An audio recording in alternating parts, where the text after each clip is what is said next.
శ్రీ గురుభ్యో నమః. గురు బ్రహ్మ గురు విష్ణు గురుదేవ మహేశ్వర గురు సాక్షాత్ పరబ్రహ్మ తస్మై శ్రీ గురవే నమః.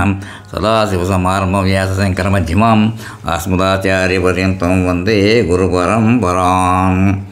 మా పుణ్యక్షేత్ర దర్శనాలు ఇప్పుడు ఎపిసోడ్ 10 చెప్పుకోవాలి. ఎపిసోడ్ 9లో ఏం చెప్పుకున్నామంటే శ్రీ వరాహలక్ష్మీ నరసింహస్వామి సింహాచలంలో చెప్తుందన్నమాట. సుమారు ఒక అరగంట వరకు అంటే స్వామివారి సేవ అయ్యే వరకు స్వామివారి దగ్గర కూర్చుని చక్కటి దర్శనాన్ని చేసుకోగలిగామంటే ఇది మా గొప్పతనమా? కాదు, ఇది ఆ స్వామి కరుణ మాత్రమే అని చెప్పుకున్నాం. ఇప్పుడు కంటిన్యూ చేద్దాం. నెక్స్ట్ అంటే ఎపిసోడ్ 10. శ్రీ పైడితల్లి ఆలయం విజయనగరం సంస్థానం నిర్మించిన 104 ఆలయాల చరిత్ర ద్వారా ఈ దేవాలయాల చరిత్ర వారి ప్రదేశంలో ఉండటం ద్వారా తెలుస్తుంది. కానీ సంస్థానం నిర్మించిన శ్రీ పైడితల్లి అమ్మవారు ఆలయం గురించి ప్రత్యేక చరిత్ర లేదు. కానీ పుకార్లు లేదా కొన్ని కథల ప్రకారం విజయనగరంలో గ్రామదేవతని పైడితల్లి అమ్మవారు కొలుస్తారు. కానీ పైడితల్లి అమ్మవారు విజయనగరం రాజవంశానికి చెందిన వారిని అనేక ఆధారాలు ఉన్నాయి. పైడిమాంబ యొక్క జన్మ మరియు ఇతర వివరాల గురించి ఖచ్చితమైన రుజువులు లేవు. విజయనగరం యొక్క పెడచెరువు పశ్చిమ భాగంలో విగ్రహాన్ని కనుగొన్నారు. విజయనగరం యొక్క పైడిమాంబ గ్రామదేవత అంటారు. కొన్ని కారణాల వల్ల 1757 జనవరి 23న బొబ్బిలి యుద్ధం మొదలైంది. యుద్ధ సమయంలో బొబ్బిలి కోట నాశనం అయ్యింది. మరియు యుద్ధంలో అనేక మంది బొబ్బిలి సైనికులు మరణించారు. విజయరామరాజు భార్య మరియు సోదరి శ్రీ పైడిమాంబ వార్తను వినడం ద్వారా యుద్ధాన్ని ఆపడానికి ప్రయత్నించి విజయవంతం కాలేదు. ఆ సమయంలో విజయరామరాజు సోదరి శ్రీ పైడిమాంబ మసూచి వ్యాధి బారిన పడ్డారు. ఆమె దేవి పూజలు ఉండగా విజయరామరాజు ఇబ్బందుల్లో ఉన్నాడని తెలుసుకున్నారు. దీని గురించి తన సోదరుడికి తెలియజేయాలని విజయనగరం సైనికుల ద్వారా సందేశాన్ని తెలియజేయాలని ఆమె కోరుకున్నారు. కానీ ప్రతి ఒక్కరి యుద్ధంలో ఉన్నారు. గుర్రం బండిలో సందేశాన్ని తెలియజేయడానికి ఆమె పాటివాడ అప్పలానాయుడితో ప్రారంభించారు. అయితే ఆ సమయంలోనే తాండ్రపాపారాయుడి చేతిలో విజయరామరాజు మరణించినట్లు ఆమెకు వార్త మధ్యలో వచ్చేసింది.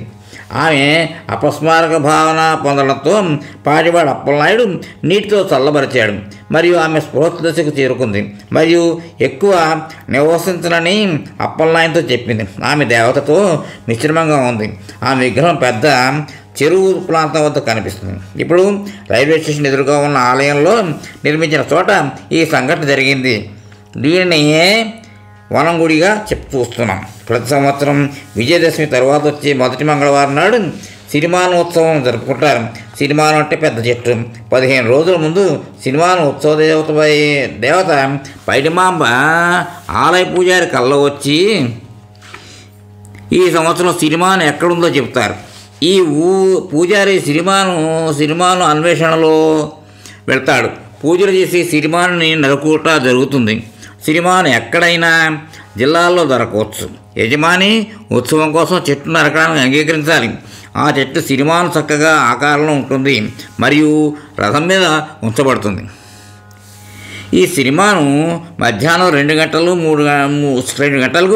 3 లాంతర్ల కూడలకి తీసుకురాబడుతుంది. ఆలయం చుట్టూ పూజారి దేవతా దర్శనం చేస్తాడు. సిరిమాను రథంపై కూర్చుంటాడు. విజయనగర రాజులు కోటపైన కూర్చుని ఉత్సవాన్ని చూస్తారు.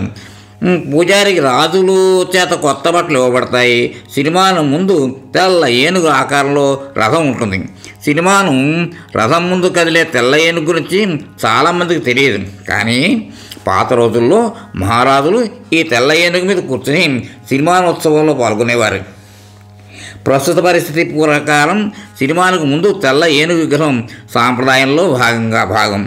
పెళ్లి చూసుకునే ముందు శ్రీ పైడిమాంబ చనిపోయింది. అందువల్ల 5 వివాహిత మహిళలు సిరిమాను ఎదుట అంజలి రథంపై కూర్చున్నారు. 5 వివాహిత మహిళలు ఈ రథంపై కూర్చున్నారు. ఇది అంజలి రథం అంటారు. రెండవది ఈ సిరిమాను పువ్వులు మరియు పండ్లతో అలంకరించబడిన చేపల వలలతో చేసిన గొడుగు ముఖ్యమైనది. చరిత్ర ప్రకారం పెద్ద చెరువు పశ్చిమ భాగంలో విగ్రహాన్ని కనుగొంటారని ప్రతివాడు అప్పలనాయుడు గజ ఈతగాళ్లను పిలిపించి విగ్రహాన్ని తీసుకురావాలని ప్రయత్నించాడు. వారు చేపల వల్ల తయారు చేయబడిన గొడుగుతో సినిమా ఉత్సవంలో ప్రతిసారి పాల్గొనేందుకు ఒప్పుకుంటే డబ్బులు తీసుకోకుండా విగ్రహాన్ని బయటకు తీసుకుని రావడానికి అంగీకరించారు. ప్రతివాడ అప్పలనాయుడు వారి కోరికలు అంగీకరించారు మరియు సినిమా ఉత్సవంలో పాల్గొనడానికి అనుమతించడానికి రాజులను ఒప్పించారు. సరిగ్గా సూర్యాస్తమయం ముందు సినిమా ఉత్సవం ముగుస్తుంది. ఆంధ్రప్రదేశ్లోని ప్రదేశాల్లోని ప్రాంతాల నుండి మాత్రమే ఆంధ్రప్రదేశ్లో ప్రాంతాలే కాకుండా ఒరిస్సా, మధ్యప్రదేశ్లోని అనేక మంది ప్రజలు ఈ ఉత్సవాన్ని చూడడానికి వస్తారు. విజయనగరం వద్ద మూడులాంతాల జంక్షన్ సమీపంలో ఉత్సవం పూర్తయిన తర్వాత వేలాది మంది ప్రజలు సినిమాల దర్శనం చేస్తారు. రైతులు కొంచెం సినిమాల మొక్కలు తీసుకుంటారని రాబోయే సంవత్సరంలో మంచి పంటను కలిగి ఉండడానికి తమ ఇంట్లో ఉంచుతారు. నిజానికి నేను సుభావిస్తూ రెండు పైడితల దేవాలయాలని చూసాం. ఒకటి పెద్దది, రెండోది చిన్నది. సరే, ఏదేమైనా ఇది దర్శించదగ్గ దేవాలయం.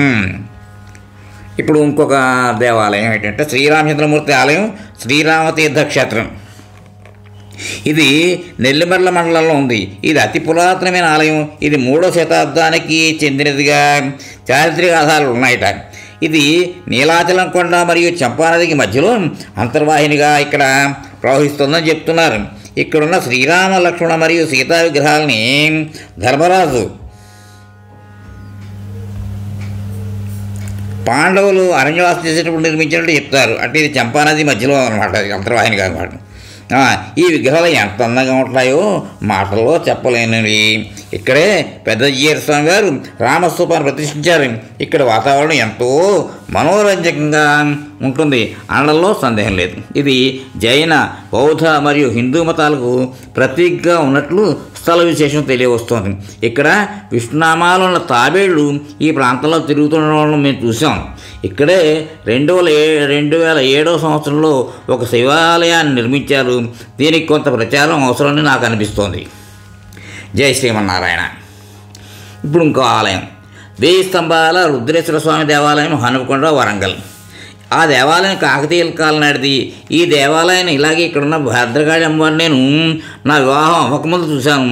ఈ రుద్రేశ్వర స్వామి ఆలయాన్ని 1000 స్తంభాల గుడిగా పిలుస్తారు. దీన్ని సుభావాళ్ళు ఇక్కడ జరిగే సమ్మక్క సారలక్క జాతరకు వెళ్ళినప్పుడు ఈ దేవాలయం దర్శించుకుంది. ఇక్కడి శిల్పకళా చాతుర్యం అద్భుతం. నేను వెళ్ళినప్పుడు 1000 స్తంభాల గుడి దగ్గర ఉన్న సంగీతం వచ్చే స్తంభాలు కూడా దర్శించాను. అలాగే రామప్ప చెరువుని కూడా చూశాను. చిన్న తిరుపతి, ద్వారకా తిరుమల, భీమడోలు రైల్వే స్టేషన్ ద్వారకా. ఈ స్వామిని ద్వారకా అన్న ఒక మహాముని తీవ్రమైన తపస్సు చేసి ఒక చీమల పుట్టలో ఉన్న స్వామిని కనుగొన్నారు. కాబట్టి దీనికి ద్వారకా తిరుమల అని, అలాగే చిన్న తిరుపతి అన్న పేర్లు వాడుకలోకి వచ్చాయి. ఈ స్వామివారిని కలియుగ వైకుంఠవాసుడు అని పిలుస్తారు. ఈ స్వామి ఎంతో మహిమ కలవారు. ఎవరైనా తిరుపతికి వస్తానని మొక్కుకొని ఏ కారణాల చేతనైనా వెళ్ళలేకపోతే ఈ స్వామి వద్దకు వచ్చి తన మొక్కు ఇక్కడ తీర్చుకుంటే స్వామి ఆ భక్తుడిని తిరుపతి వచ్చినట్టుగా పరిగణిస్తారట. కానీ ఎవరైనా ఈ స్వామిని మొక్కుకుంటే ఇక్కడికే వచ్చి మొక్కు తీర్చుకోవాలని చెప్తారు. ఇది ఎంతో పురాతనమైన దేవాలయం. పురాణాల ఆధారంగా ఒక కథ ప్రాచుర్యంలో ఉంది.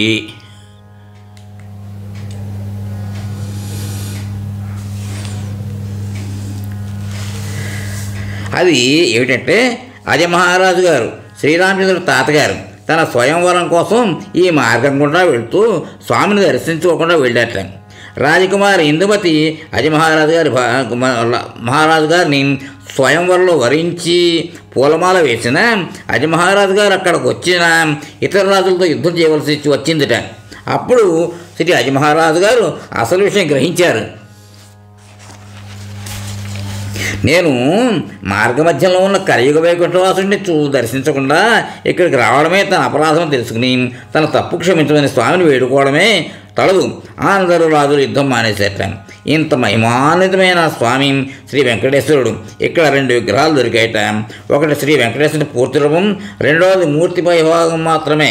ఇది స్వయంభూ. ఇక్కడ ఒక విశేషం ఏమిటంటే శ్రీ స్వామివారు తన కింది భాగాన్ని పాతాళంలో ఉన్న బలిచక్రవర్తి పూజల కొరకు కేటాయించినట్టు చెప్తారు. అలాగే శ్రీ పద్మావతి నాంచారి అమ్మవార్ల విగ్రహాలను కూడా ప్రతిష్ఠించడం జరిగింది. అందుచేత పండితులు అంతా కలిసి స్వామివారి పైభాగాన్ని ముందుంచి వెనకవైపు పూర్తిగా ఉన్న స్వామివారిని ప్రతిష్ఠించి పూజిస్తున్నారు. ఈ స్వామివార్లకి వైశాఖ మాసం అలాగే ఆశ్వయుజ మాసాల్లో అంటే ప్రతి సంవత్సరం 2 సార్లు కళ్యాణోత్సవం జరుపుతారు.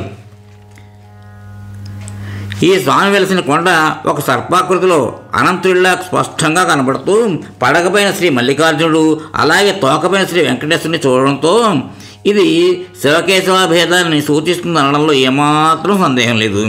మేము ఈ స్వామి వారి కృపతో చాలాసార్లు దర్శించుకోగలిగాం. ఓ నమో వెంకటేశాయ.